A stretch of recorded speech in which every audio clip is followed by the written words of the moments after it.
Sônia, nós nem apresentamos, não foi? Não sabe, né? Quem é visitante, levante a mão. Quem é visitante?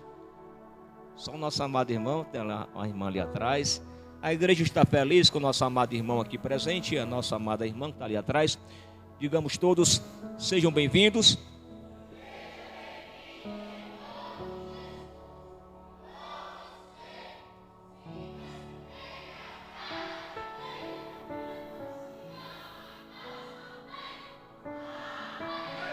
Muito bem, Deus abençoe a todos em nome de Jesus. Vamos à palavra de Deus. Abre a sua Bíblia na epístola de Tiago. Epístola do apóstolo Tiago, capítulo de número 4. Vamos ler versículo de número 8. Glória a Deus. Tiago, capítulo de número 4, versículo de número 8. Quem encontrou diz amém. Diz assim a palavra de Deus: chegai-vos a Deus, e Ele se chegará a vós. Limpai as mãos, pecadores, e vós de duplo ânimo, purificai o coração. Diga comigo assim: aproximação divina. Mais uma vez, aproximação divina. É a palavra de Deus que o Espírito de Deus me inspirou para eu trazer nesta noite à amada igreja. A aproximação divina é o tema da nossa exposição, da nossa mensagem. Mas nós gostaríamos de retroceder um pouquinho e falar um pouco sobre a questão do capítulo 4 de Tiago. Nós temos no versículo 1 a origem das guerras, dos conflitos.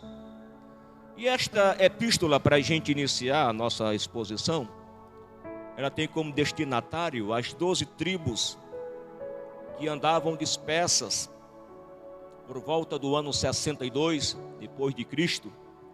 Esta epístola foi escrita e a gente precisa compreender um pouco a questão das 12 tribos. Não é aos judeus como nação. Aqui, capítulo 1, versículo 1, fala do destinatário, as 12 tribos que andavam dispersas. E sim aos cristãos judeus. Esta epístola aqui foi dirigida em primeira mão. Destinatário aqui primário é os cristãos judeus, que na época de Tiago, eles andavam meio oscilante na questão da fé. E o apóstolo Tiago, ele escreve aos irmãos cristãos judeus, para que eles não viessem vacilar na fé, na espiritualidade, na obediência ao Senhor. O ensino de Tiago, meus irmãos, ele tem como objetivo o ensino moral e o ensino, digamos assim, um ensino bem prático para os irmãos, os cristãos judeus. E nós percebemos aqui que nós aprendemos que qual é a raiz das guerras e também e discussões e desapontamento e intrigas que havia na comunidade, que havia entre eles, por assim dizer. A gente fala desta maneira porque quando você lê o capítulo 4, versículo 1, vocês verão, ele começa fazendo uma pergunta: de onde vêm as guerras? Mas quantos Tiagos, quantos personagens ou quantos homens existiram com este nome de Tiago? Existe o Tiago, filho de Zebedeu. Existia um outro rapaz chamado Tiago, filho de Alfeu. Existia um outro Tiago, que era o pai de Judas. E existiu em quarto lugar o Tiago, irmão do Senhor. E nós percebemos que ele fala muito bem a questão das guerras e dos conflitos e das intrigas e das discussões e desentendimento. Nós percebemos, meus irmãos, que na humanidade, por assim dizer, por inteira, existem estas coisas. São os desejos malignos do coração do homem, da criatura. Os desejos, na verdade, malignos que jaz no coração da criatura, do ser humano. Tiago adverte: se formos dominados por eles, viveremos em guerras.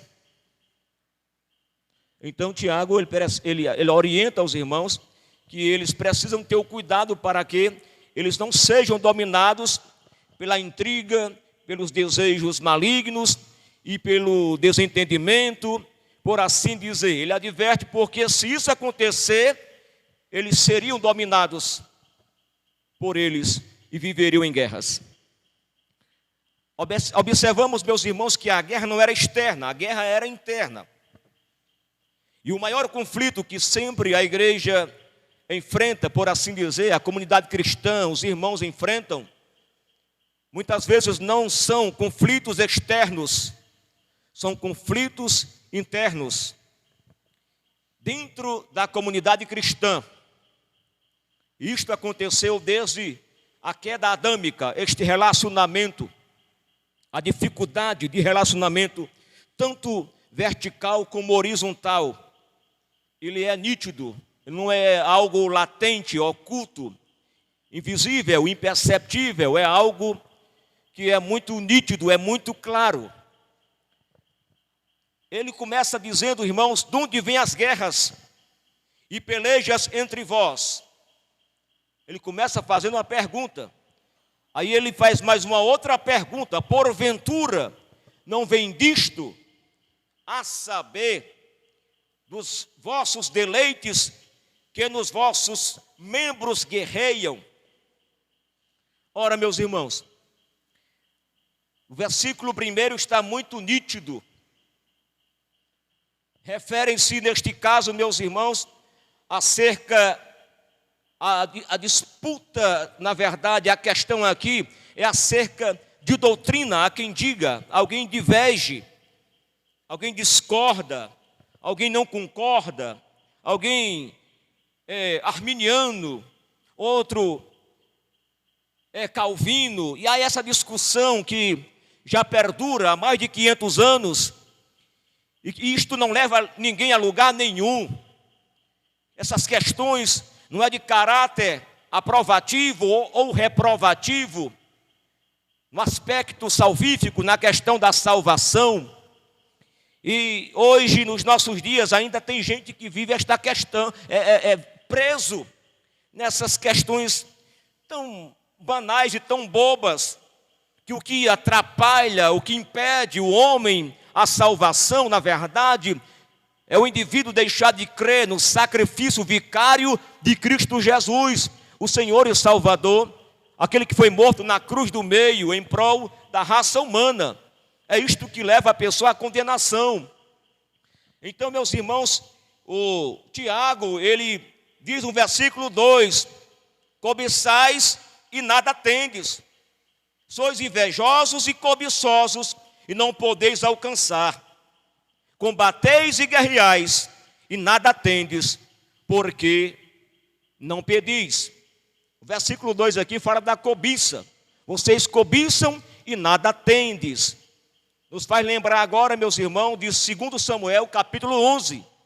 O pecado de Davi não foi outra coisa, senão o pecado da cobiça. O salmista, o Davi, por assim dizer, em 2 Samuel, capítulo 11, está muito nítido, muito claro. Na epígrafe do capítulo 11 de 2 Samuel, vai falar do adultério de Davi e o homicídio que ele pratica, o assassinato do seu homem de confiança. Então este pecado da cobiça até hoje perdura, porque muita gente é atraído pelo olhar, pelo ver. O sábio, ele diz, e os olhos nunca se fartam de ver, e os ouvidos nunca se fartam de ouvir. Nos faz lembrar também do pecado de cobiça do rei Acabe, de Acabe. 1 Reis, capítulo 21, versículo 2 ao 4. Acabe, ele cobiçou a vinha de Nabote. Enquanto ele não conseguiu, ele não sossegou. Ele literalmente, meus irmãos, deixou de comer, não queria dormir. E Jezabel disse, homem, por que é que você não come, nem você consegue dormir? Por que é isto? Aí ele relatou que era por causa da vinha de Nabote, que ele não tinha conseguido. E Jezabel, por ser uma mulher maligna, arquitetou a morte de Nabote. E pagou muito caro por isto.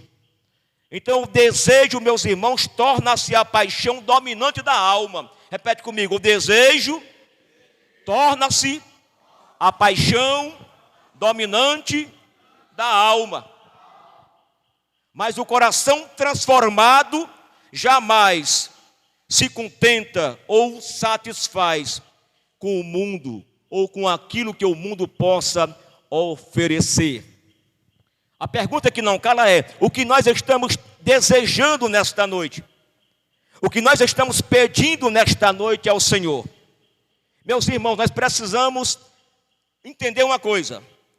Só não temos o que desejamos por dois motivos. Primeiro, por não pedirmos a Deus. Em segundo lugar, só não temos o que desejamos porque são pedidos que Deus não pode atender. Sabe por quê? Porque o nosso pedido precisa estar de conformidade com a vontade de Deus. Aquilo que a gente pede a Deus, que não é para a glorificação do nome de Deus, Deus recusa dar a mim e a você. Aquilo que Deus sabe que não é para a glória dele, aquilo que nós pedimos, que é só para satisfazer o nosso ego, a nossa vontade, muitas vezes Deus ouve a oração, mas ele não responde, porque ele não é surdo. Tiago, ele diz que vocês pedem e não recebem, por quê? Porque pedis mal, para o gastardes em vossos deleites. O versículo 3. Vossas orações são egocêntricas. Vossas orações são interessadas só com a satisfação dos vossos desejos. De modo que Deus, que é fiel, não pode atender o que vocês estão pedindo. Não pedis bênção para os outros, nem mesmo para vós, aqueles dons divinos, meus irmãos. E poderosos, e melhores, e maiores. Tiago está dizendo que a oração dos irmãos era uma oração egocêntrica. Ego quer dizer eu. No grego a palavra ego quer dizer eu. Egocêntrico. Eu sou o centro, é aquilo que vem me satisfazer, onde eu estou sendo colocado no centro. Mas que a nossa oração, meus irmãos, vem estar em harmonia, alinhada com a vontade de Deus. Oh glória! E aquilo que está escrito, aquele versículo de João, capítulo 15, versículo 7, que Jesus disse assim, olha, se vós estiverdes em mim, e as minhas palavras estiverem em vós, pedireis tudo o que quiserdes, e vos será feito. No versículo 4, meus irmãos, Tiago, ele diz assim, adúlteros e adúlteras, não sabeis vós que a amizade do mundo é inimizade contra Deus? Ele faz uma outra pergunta. Aí vem aqui uma conjunção superordenativa, no grego é toigarum. Portanto, aí tem uma vírgula aqui. Qualquer que quiser ser amigo do mundo, constitui-se inimigo de Deus. Tiago retrata, meus irmãos, nestes termos impressionantes, a infidelidade da alma para com Deus. Mundanismo é adultério espiritual. Diga comigo, mundanismo é adultério espiritual. Se a pessoa diz que é cristã, é evangélica ou evangélico, é crente e é mundano, ele está praticando o adultério espiritual. É a ordem das coisas que nos cerca, ou este espírito que em nós é cego para o valor e a realidade das coisas espirituais. Estamos cercados por muitas coisas e muitas vezes nos tornamos cegos, cercados por estas coisas e atraído e atraída pelo mundo. E a palavra mundo aqui, não estou me referindo ao mundo, o universo, ou o mundo, a humanidade, mas o mundo como sistema que oprime, que escraviza, que afasta o homem, que afasta a criatura, que afasta a humanidade do Criador. Por isso, a palavra é muito clara. A amizade do mundo é inimizade contra Deus. A pergunta é, a gente está sendo amigo de Deus ou amigo do mundo? O apóstolo São Paulo, escrevendo aos Romanos, ele disse assim: não vos conformeis com este mundo, mas transformai-vos pela renovação do vosso entendimento. João, o apóstolo, ele disse: não ameis o mundo, nem o que no mundo há, porque aquele que ama o mundo, o amor do Pai não está nele. Como está a nossa espiritualidade diante de Deus? Estamos amando a Deus ou estamos amando o mundo? Estamos no mundo, mas não somos do mundo. Estamos aqui, mas não somos daqui. Nós somos de cima, porque aquele que é de cima, oh glória, nos comprou, nos resgatou na nossa vã maneira de viver. E agora nós vivemos de glória em glória, de vitória em vitória. Bendito seja o Senhor para sempre. Ele prossegue dizendo: ou cuidai vós que em vão diz a Escritura, o Espírito que em nós habita tem ciúmes. Deus fez habitar em nós o seu Espírito Santo. Daí o Espírito Santo, ele fica triste quando a gente se mostra, se apresenta de uma forma infiel diante do Pai Celestial. O apóstolo Paulo, ele diz assim: não entristeçais o Espírito Santo, com o qual vocês foram selados para a vinda de nosso Senhor e Salvador Jesus Cristo. Levanta a sua mão e exalta o nome dele.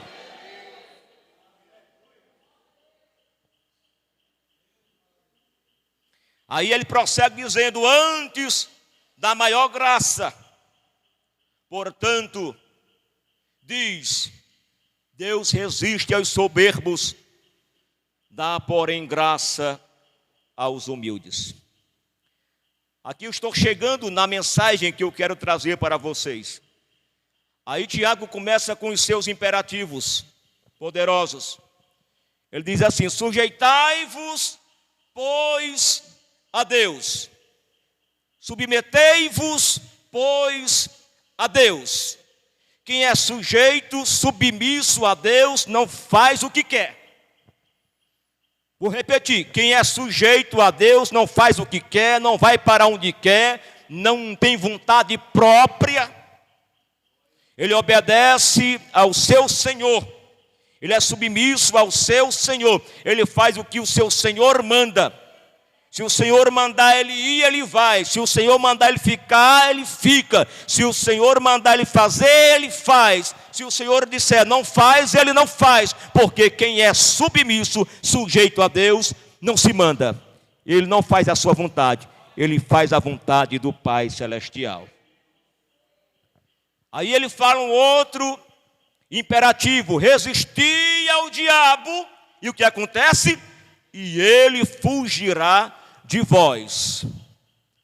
Meus irmãos, eu lendo esta passagem bíblica, eu percebo que não dá para a gente resistir ao diabo, desprovido da presença, da unção, da virtude, do dinamis, do Espírito Santo. Ninguém aqui é capaz, em pé de igualdade, para encarar Satanás, para encarar o diabo e conseguir vencer.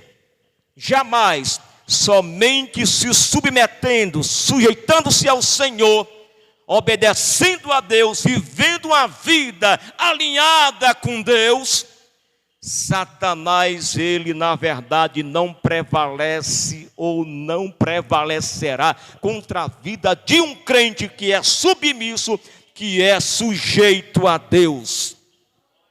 A Bíblia diz: resisti ao diabo e ele fugirá de vós. Nós temos aqui, no versículo 8, a aproximação divina, que é na verdade a mensagem que eu quero pregar para vocês hoje. Chegai-vos a Deus e ele se chegará. Mais uma vez, vamos lá. Chegai-vos a Deus e ele... Irmãos, algumas práticas que nos levam à aproximação de Deus. A primeira é a oração. Nenhum de nós teremos a capacidade de se aproximar de Deus, a não ser através da oração. É o meio da aproximação, da presença divina. Ninguém jamais consegue viver sem oração. A oração é o combustível do crente. É a lenha que arde no altar. Se a lenha faltar, se a oração faltar, a lenha falta, o fogo se apaga. Então, nesta noite, o Senhor está lhe convidando para você se aproximar dEle. Está atribulado, se aproxima de Deus através da oração. Está doente, se aproxima de Deus através da oração. Ora a Ele, que Ele cura. Está com um problema insolúvel, se aproxima de Deus e Ele resolverá o seu problema. O livro de Levítico, capítulo 1, verso 1, ele começa desta maneira, no hebraico: Vaikra Adonai Laile Moshe. E aproximou o Senhor a Moisés e lhe falou da tenda da congregação. O Senhor aproximou Moisés. E o Senhor nos aproximou dele através da morte vicária de Cristo Jesus. Você quer ir para onde, meu irmão? Você quer ir para onde, minha irmã? Se aproxima de Deus, porque quem se aproxima de Deus tem força para adorar. Quem se aproxima de Deus tem força para pregar a palavra. Quem se aproxima de Deus tem força para verbalizar o glória a Deus e o aleluia. E calabra, xandará. Quem se aproxima de Deus sempre triunfa. Por que é que os mártires, Pedro, Tiago, o primeiro mártir, Estevão, foi apedrejado, mas ele não negou a Jesus, porque ele vivia uma vida perto de Deus, próxima, uma vida próxima, uma vida de aproximação divina. Aos poucos a gente percebe que muitos cristãos estão se distanciando, estão se afastando. Ao invés de se chegar à presença divina, eles estão se afastando. Eu vou dar um tempo. E esse tempo que a pessoa diz que vai dar, primeiro, o tempo não é dele. Em segundo lugar, o fôlego de vida que ele tem não é emprestado, é de Deus, foi Deus que deu. Como é que o indivíduo diz: eu vou dar um tempo para Deus, depois não tiver vontade de voltar, de me aproximar de Deus, eu volto e me aproximo novamente. Nessa brincadeira tem muita gente morrendo aí longe de Deus e descendo ao abismo escuro, sem paz, sem Deus e sem salvação. Meus irmãos, senhores e senhoras, no capítulo 5 de Mateus, Jesus subindo ao monte para passar as instruções aos discípulos, os seus ensinamentos, A Bíblia diz que os discípulos se aproximaram dele. E Jesus, abrindo a sua boca, ensinava aos seus discípulos. Quem quer aprender de Jesus se aproxima dele. Quem quer ouvir melhor a sua voz se aproxima dele. Porque o homem longe de Deus, ele não consegue ouvir a voz de Deus. E Deus fala sim, Deus fala. Ele fala através de sonho. Ele fala através da pregação da sua palavra, que é a profecia inerrante. Ele fala através de anjos. Ele fala através da impressão no Espírito. Ele fala através da profecia, da variedade das línguas, da interpretação das línguas. Ele fala como Ele quer. E nesta noite o Espírito Santo te trouxe aqui para falar com você nesta noite. Se aproxima dele nesta noite através da oração. Está atribulado, meu irmão? Ora. Está feliz? Canta. Está atribulado? Ora. Pastor, eu estou desempregado. Ora, Deus tem a chave que abre a porta de emprego. E quando Ele abre, ninguém pode fechar. Chegai-vos a Deus, e Ele se chegará a vós. O Espírito Santo está falando para nós nesta noite, senhores e senhoras. Nós estamos longe, distantes, perdidos no caminho. Mas nesta noite a mão espiritual de Deus está estendida para aproximar, oh glória. Você precisa querer nesta noite chegar perto dele. Deus tem prazer de tê-lo perto, diante da sua presença.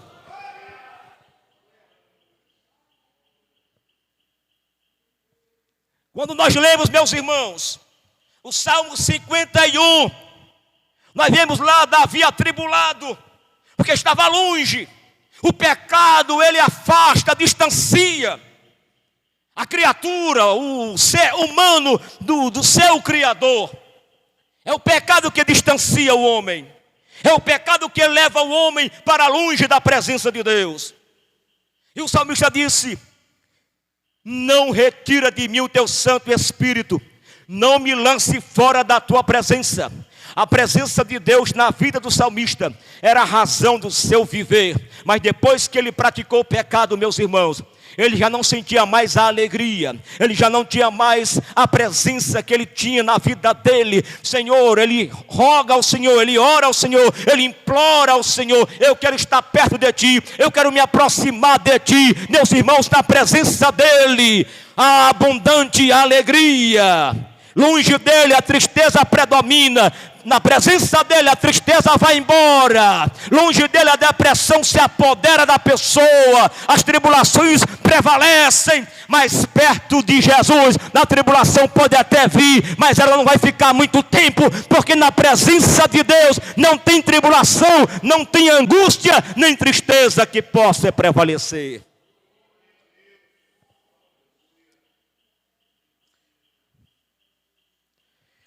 Uma outra prática que me leva à aproximação divina é o estudo da palavra de Deus. Capítulo 1 de Apocalipse, o versículo 3.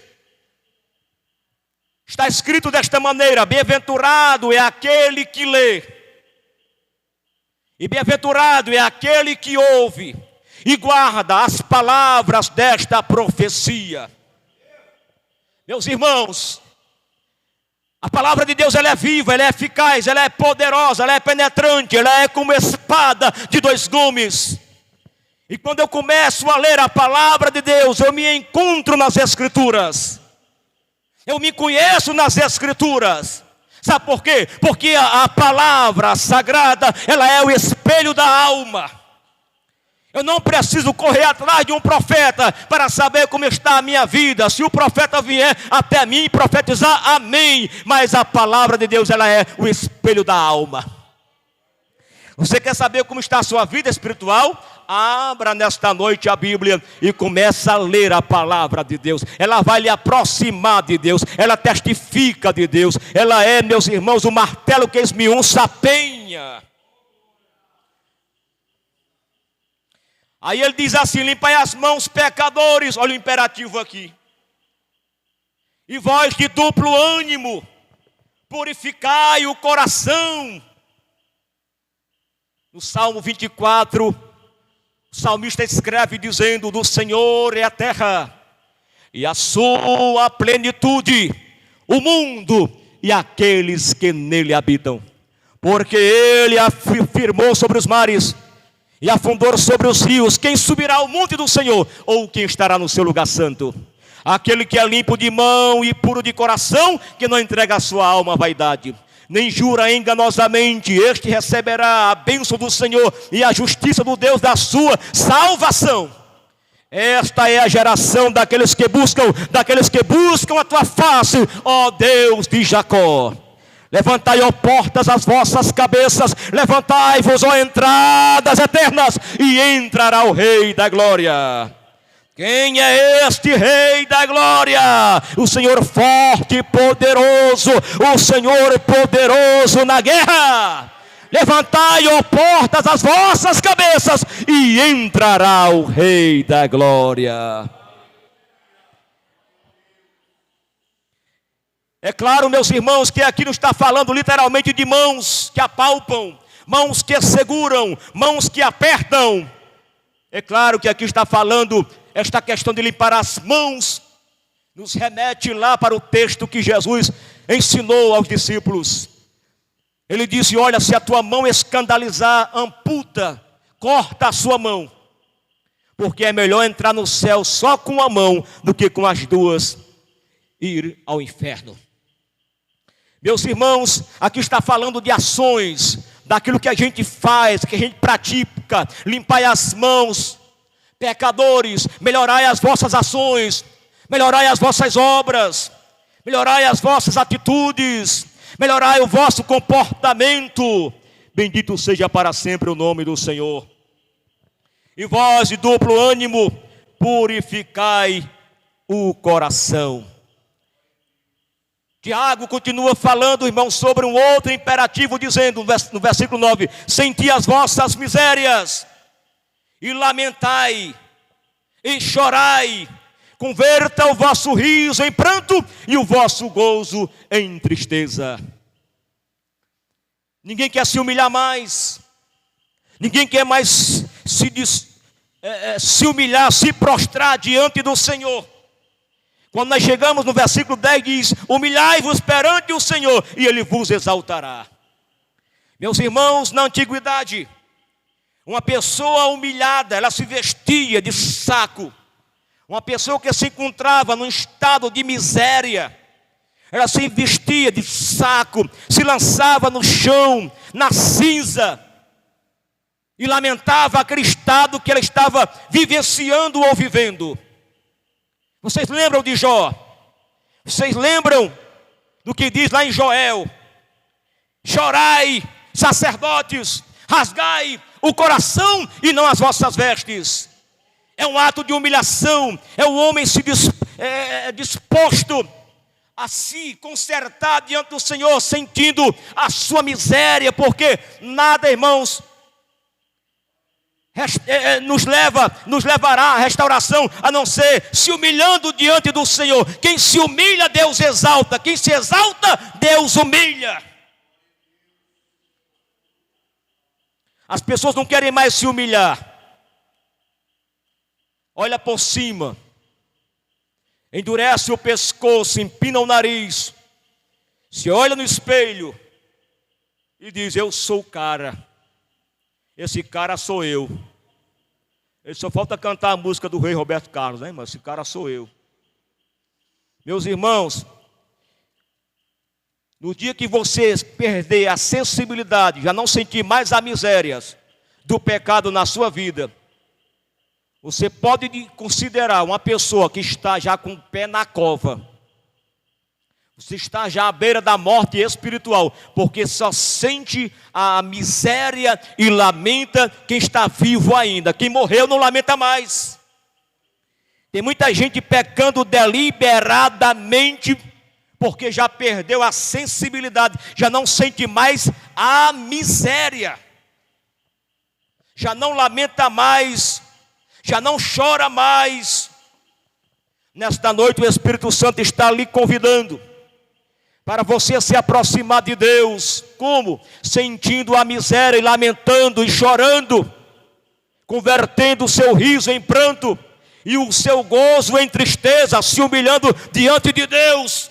Quem se humilha diante do Pai Celestial se aproxima dele. Oh glória! E ele se aproxima de você ou daquele que toma esta atitude. Bendito seja para sempre o nome de Jesus, para todo sempre. João, considerado o maior dos profetas, porque o próprio Jesus testemunhou dizendo: ninguém de entre mulher que nasceu é maior do que João Batista. E João disse: importa que eu diminua e que ele cresça. Diga comigo assim: as raízes de um crente crescem para baixo. Vou repetir: as raízes de um líder ou as raízes de um cristão, elas crescem para baixo. Se humilha diante do Senhor, meu irmão, porque você só é alguma coisa. Porque Deus é bom e misericordioso. Você só é alguma coisa, e eu também sou só alguém, porque Ele me escolheu, Ele me chamou, Ele me resgatou, Ele me tirou das trevas para a bendita e gloriosa luz. Se humilha nesta noite diante do Senhor. Deus está falando nesta noite. Deus quer escancarar os céus para você nesta noite, mas você tem que descer do pedestal, você tem que se humilhar diante do Senhor. Hoje é noite de humilhação. Sinta a miséria e lamente nesta noite. Bendito seja o Senhor para sempre. Tiago prossegue dizendo: meus irmãos, não faleis mal uns dos outros. Isso aqui é muito sério, meus irmãos. O motivo é porque quem fala mal de um irmão e julga seu irmão, fala mal da lei e julga a lei. E se tu julgas a lei, já não és observador da lei, mas juiz. A pessoa, além de falar mal, ele não se contenta só em falar mal, e ainda julga. Aí a coisa vai afunilando, vai complicando, porque Tiago diz que se tu julgas a lei, já não és observador da lei, mas juiz. E só há um juiz, e só há um legislador. A coisa aqui vai estreitando. Há um só legislador e um juiz, que pode salvar e destruir. Ele pode tanto salvar, como também pode destruir. Aí Tiago termina a sua perícope dizendo o seguinte: tu, porém, quem és que julgas a outrem? O capítulo 4, versículo 1 começa com a pergunta, e o capítulo 4, versículo 12 também termina a questão com uma pergunta.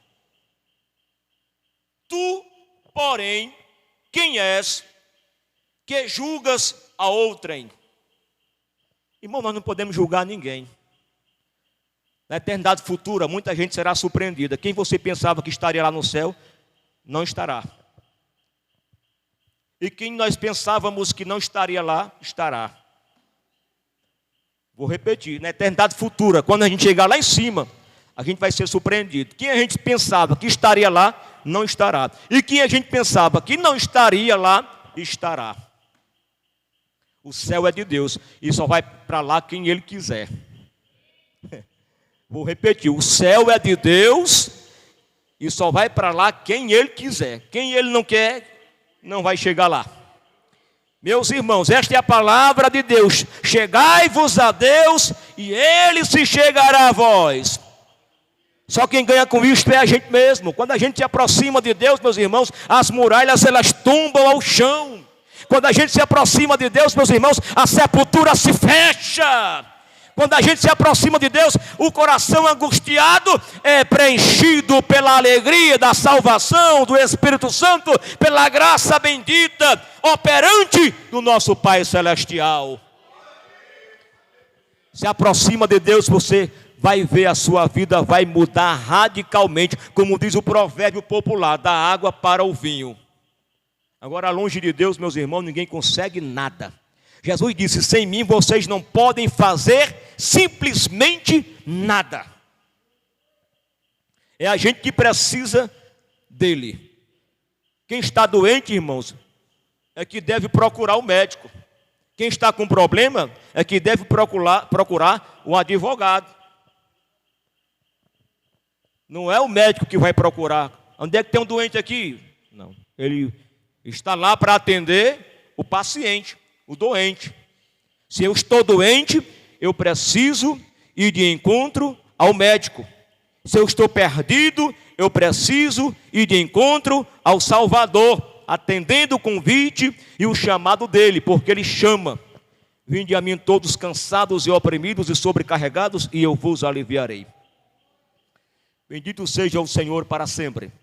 Então, para fechar esta questão aqui, eu quero com vocês, fiquem em pé, por favor, meus irmãos.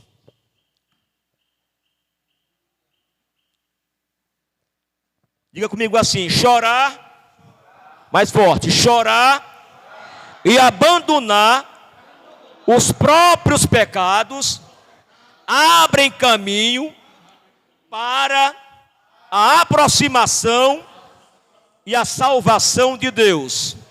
Mais uma vez, chorar e abandonar os próprios pecados, abrem caminho para a aproximação e a salvação de Deus. No Salmo 34, verso 18, está escrito: perto está o Senhor dos que têm o coração quebrantado e salva os contritos de espírito. Está escrito deste jeito aqui, desse jeitinho. Perto está o Senhor dos que têm o coração quebrantado e salva os contritos de espírito. Eu quero fazer uma oração pela sua vida. Se tem alguém que deseja se reconciliar com o Senhor, depois de uma mensagem desta